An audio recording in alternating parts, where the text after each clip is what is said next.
अब यही सवाल रामायण में श्री राम को लेकर उठता है कि क्या राम ने भी मांस खाया। सच बात यह है दोस्तों कि वेदों और वाल्मीकि रामायण में भी मीट खाने के उदाहरण मिलते हैं।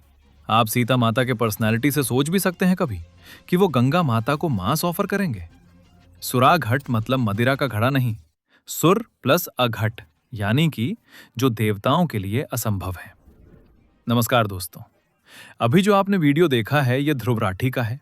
मतलब कि पूरे साल भर इन्हें कुछ याद नहीं आएगा, लेकिन रामनवमी या फिर दशहरा के आने से पहले इनकी लेफ्टिस्ट प्रोपेगेंडा फैक्ट्री फिर से चालू हो जाती है।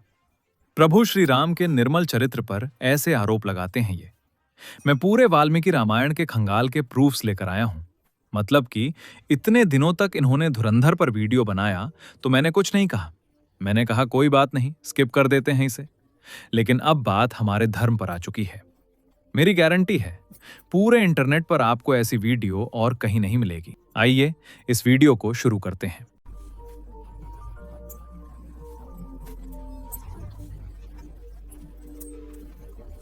अब ये श्लोक हनुमान जी माता सीता से अशोक वाटिका में कहते हैं।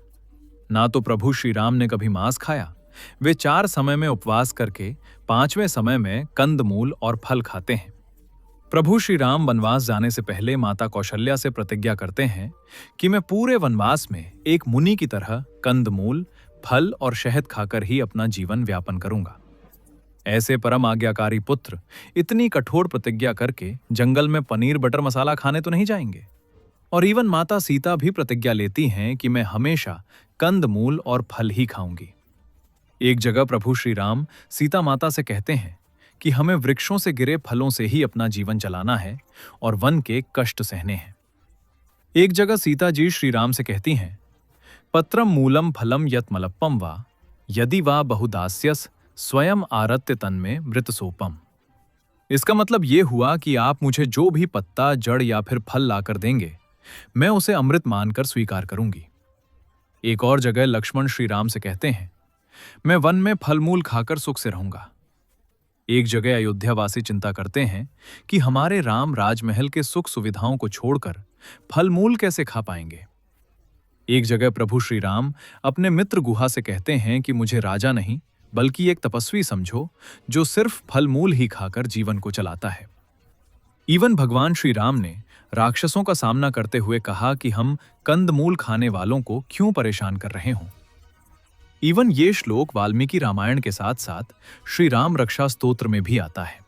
और ये बात बिल्कुल क्लियर है कि रघुकुल रीत सदा चली आए, प्राण जाए पर वचन न जाए। भगवान श्री राम की प्रतिज्ञा कभी झूठी नहीं हो सकती, क्योंकि भगवान श्री राम अपने पूरे परिवार के सामने ये प्रतिज्ञा ले रहे हैं।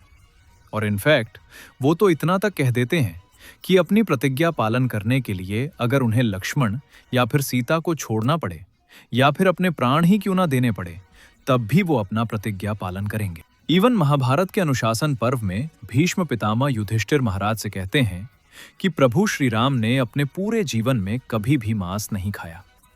और कोई भी ऑथेंटिक संस्कृत डिक्शनरी निकाल के देख लीजिए, आप जानकर चौंक जाएंगे कि मांस शब्द के संस्कृत में 2 मतलब होते हैं। एक पशु पक्षी या फिर मछली का मांस और दूसरा मीनिंग फल का गूदा, उसे भी संस्कृत में मांस ही कहते हैं। और ये अज्ञानी अपना उल्लू सीधा करने के लिए वर्ड्स के 2 मीनिंग निकालकर अर्थ का अनर्थ कर देते हैं। सीता जी गंगा को मीट ऑफर कर रही हैं, ये वाल्मीकि रामायण का अयोध्या कांड अध्याय 52 श्लोक 89 है। सीता देवी रिवर गॉडेस गंगा को कसम देती हैं कि वे मांस, चावल और वाइन के 1000 मर्तबान ऑफर करेंगी। आप सीता माता के पर्सनैलिटी से सोच भी सकते हैं कभी कि वो गंगा माता को मांस ऑफर करेंगी। सुराघट मतलब मदिरा का घड़ा नहीं, सुर प्लस अघट यानी कि जो देवताओं के लिए असंभव है।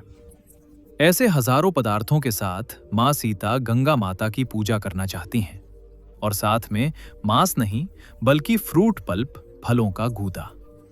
और इस श्लोक को पॉपुलर कर करके गड़बड़ मीनिंग निकालते हैं कि भगवान श्री राम हिरण को मारकर खा गए।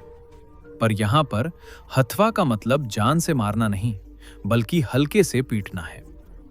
यानी कि वाल्मीकि रामायण में ऐसे बहुत से श्लोक मिलेंगे जिनमें भगवान श्री राम और लक्ष्मण हिरणों के साथ क्रीड़ा कर रहे हैं यानी कि उनको हल्के से पीट रहे हैं। और उसके बाद उन्होंने मैद्य को खाया, यानी कि मांस नहीं बल्कि तपस्वियों द्वारा खाए जाने वाला एक फल। लेकिन इन जैसे लोगों ने उनका अलग ही मतलब निकाल दिया है। टेक्निकली इन सभी मिस्टेक्स को लेक्सिकल एरर कहते हैं, यानी कि किसी वर्ड का अलग ही मतलब निकाल देना बिना पूरे वर्ड को जाने। जैसे कि फॉर एग्जाम्पल मारना। अब इस शब्द का आप बहुत सारे मीनिंग्स निकाल सकते हो। टू व्हीलर को किक मारना, पीठ थपथपाना, शाबाशी मारना, बैल हाँकना, पानी में डाइव मारना, झपकी मारना और ताली मारना। इसलिए हम सबको हमेशा शास्त्रों को प्रमाणिक गुरुओं के डायरेक्शन में ही समझना है, ना कि इन जैसे एंटी हिंदुओं के व्हाट्सएप और यूट्यूब यूनिवर्सिटी से।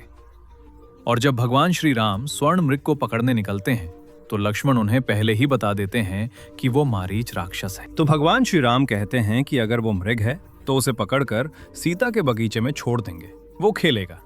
और अगर वो एक मारीच राक्षस है तो उसका वध करना जरूरी है। अरे इसमें हिरण को मार के खाने का कोई लेना देना ही नहीं है। इसलिए अपने पूरे जीवन में कभी भी ऐसे प्रोपोगेंडा फैलाने वाले एंटी हिंदू की बातों में आकर अपने सनातन धर्म पर, अपने हिंदू धर्म पर डाउट मत करना। और एक और इस वीडियो की सबसे इंपॉर्टेंट बात, इन्होंने पहले भी सिख धर्म के ऊपर एक वीडियो बनाया था जो इनको डिलीट करना पड़ा था, क्योंकि इनको ये बात अच्छे से पता है कि अगर हम किसी दूसरे रिलीजन पर वीडियो बनाएंगे तो उसका अंजाम बहुत ही बुरा होगा। और इसीलिए अपना सनातन धर्म, अपना हिंदू धर्म ही ऐसा एक धर्म है जिसके बारे में कितना भी कोई उल्टा पुल्टा बोले, लेकिन वो उनको कोई हार्म नहीं पहुंचाते। फिर मिलते हैं किसी अगले वीडियो में किसी नए टॉपिक के साथ। बहुत बहुत धन्यवाद।